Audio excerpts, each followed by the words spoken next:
What's up, everybody? Welcome to Mick Thinks Tiny. My name is Mick.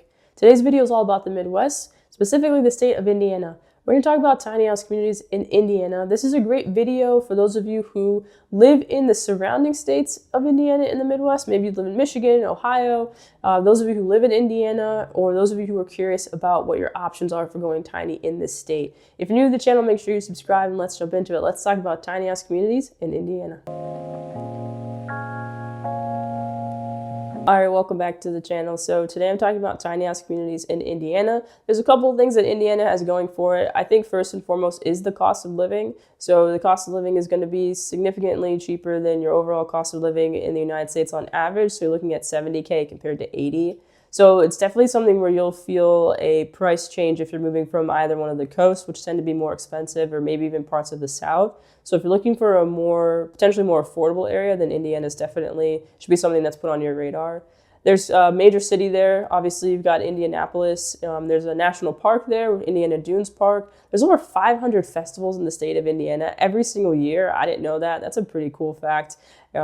You've got sports there as well, too. So you've got NASCAR. You've got the Pacers, who are in the NBA Finals currently right now when this video is being recorded. And you also have opportunities for outdoor lifestyle, kayaking, that sort of thing. When you're looking at tiny house laws, it varies by county, varies by city, just like in any other state in the United States. I looked up Columbus, Indiana, and I found that the definition for the sizing for a tiny home, like their requirements, it varies by the zoning in a pretty significant way. So if you're looking at putting a tiny house in Columbus County, Indiana, in a single family lot, it has to be 950 square feet or more, which I thought that was really interesting. So it can't be too small. Only ADUs can be 400 square feet. So an ADU can be 400 to 1,000 square feet. And then for a single family village, you can have multiple 500 square feet or more dwellings. They didn't say anything specific about tiny houses on wheels. So even though they define them as, tiny homes that could be on wheels or not, they didn't specifically say for any of these examples which one had to be on foundation or could be on wheels. So I always recommend reaching out to the counties and making sure that you know exactly what you're up against before you buy the home, and then definitely before you buy land or start building. Another interesting thing worth noting about Indiana is that Madison, Indiana was recently voted the #1 best small town in the Midwest. So it's definitely worth putting on your radar if you haven't considered the state of Indiana before for your tiny house options. So when we're looking at the culture for tiny homes, there's a couple of things. I think it's important to think about, okay, well, are tiny homes even popular in this area? What are the laws, obviously? What sorts of options are there for people who want to go tiny? So when we're looking at tiny homes outside of just a traditional community, there are transitional housing villages that are using tiny homes, such as Sanctuary Indy. This is what their website looks like. So they focus on permanent housing solutions for people who are experiencing homelessness, like chronic homelessness. So that sort of shows me like, okay, tiny houses are at least on the radar for this particular state. So there is some support at in terms of the state government when it comes to tiny homes, which is always a plus. In terms of builders, I only found one builder in the entire state of Indiana that specifically talks about tiny homes. So I found Crumpf Park Model RVs. This is what their website looks like. So they build park models. I will say to sort of, if you're in Indiana and you're interested in reaching out to them, there's sort of make sure you check out their reviews, because what I found is that they're a little bit split. Some people had a really great experience and some people didn't have too great of an experience, but this is the only builder in this state. So if you do end up wanting to live in Indiana, you're going to have to find builders outside of the state. So that's just something to keep in mind, not a big builder presence. When we're looking at tiny house communities, in a perfect world, you're saving a lot of money, right? So you have the affordability piece. You've got tons of amenities in the community. It's in a great location. You feel secure and safe, and you have the opportunity to try out tiny living to see if it's something you want to do long term, or maybe it's just something that you do for a year or two to save money, or maybe it's just something you do to have fun.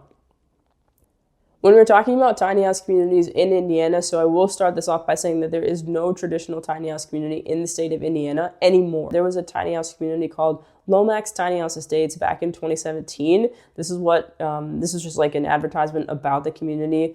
Their website's no longer available, so they were actually selling lots off for a little under $20K. But they have since closed down. Now, I couldn't find any information about like why, but as of right now, that community doesn't exist. There is a Sage Valley Eco Village, which is more of an intentional living community, but it's not really clear on their website whether or not you can have tiny houses there. So I didn't want to mention it as an option, just letting you know like what's been there in the past and what it currently exists there in terms of something that's a little more eco-friendly or around sustainability. When we're talking about tiny homes and tiny house community living options, I wanted to find something as close as possible. So today I'm going to talk about 3 different options for you if you're looking to go tiny in this area and you want a community lifestyle. First up is Follow the River RV Resort. This is what their website looks like.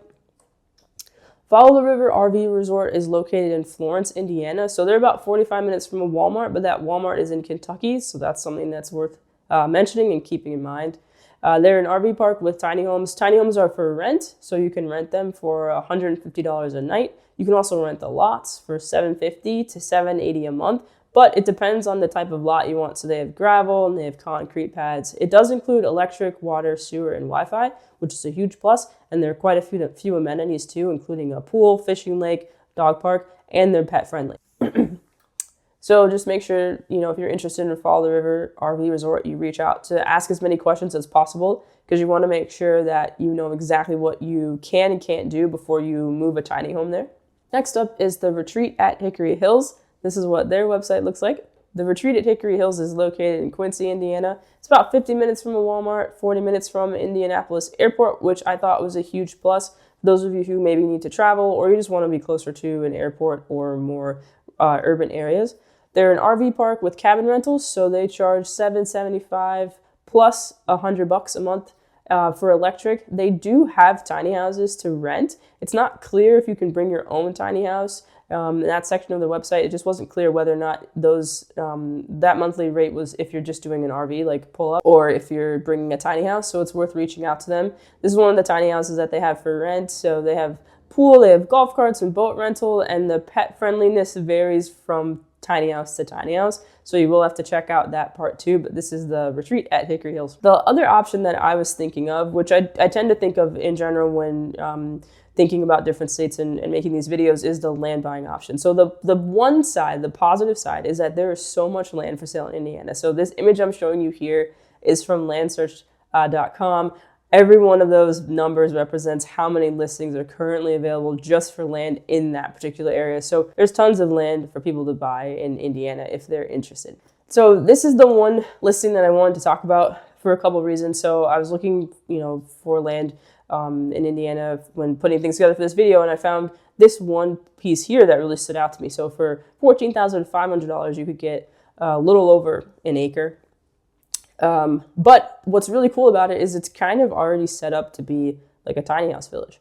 So it's near a lake, it's off of a lake, which I think is a huge plus.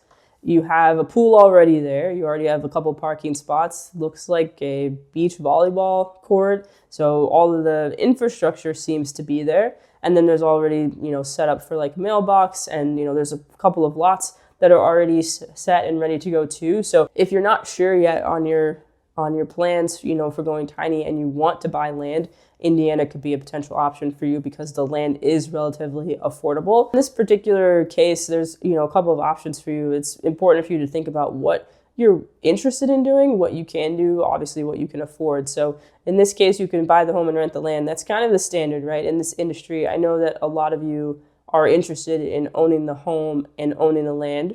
Hopefully a community comes up in the future where they're selling off lots at a reasonable price, but for now it's mostly buy the home, rent the land, and then there's the land buying option. For those of you who are, if you're willing to move or you live in the Midwest, for sure I would say buy land if you can, and then see if it's possible for you to put a tiny house there or create your own tiny house community, which could be a cool journey or adventure for some of you. But if you're looking at just the options I presented today in terms of going tiny and trying to get as close as possible to a tiny house community, your options are Follow the River RV Resort, the Retreat at Hickory Hills, or land, which is kind of like DIYing a tiny house community, essentially. But I want to know what you all think. So how many of you are in the Midwest? What are your thoughts on the Midwest in terms of tiny houses and the culture and the environment there? Are you looking to buy land? What do you think? I love to hear from you guys, so I appreciate you all. If you haven't seen my most recent video on tiny house communities, you can check that out here. And don't forget to think tiny. I'll see you guys in the next one.